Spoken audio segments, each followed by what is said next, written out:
madongo koro biro yote chwalo omenda ne jogo magitimogo ohala bang' bengi mar Faulu yango yore manyasani mar chwalo omenda malach nyadichiel.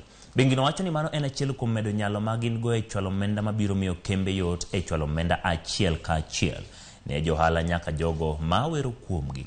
Jatije makojolo mar Faulu Julius Ouma ne wacho ni bengi no osetiyo kod maok tin ne shillings milion 20 e bero yore manyasani mar chwalo omenda. Faulu bende oseyango chenro machiwo kumba e riwruok kod kambi mar Old Mutual Group. So it reduces a lot of reconciliations.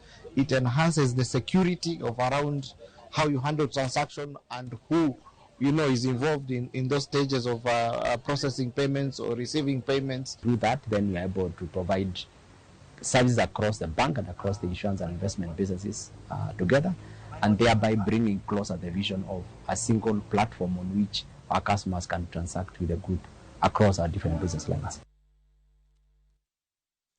Ramogi kamano kuom bedo kode chakro nyaka giko.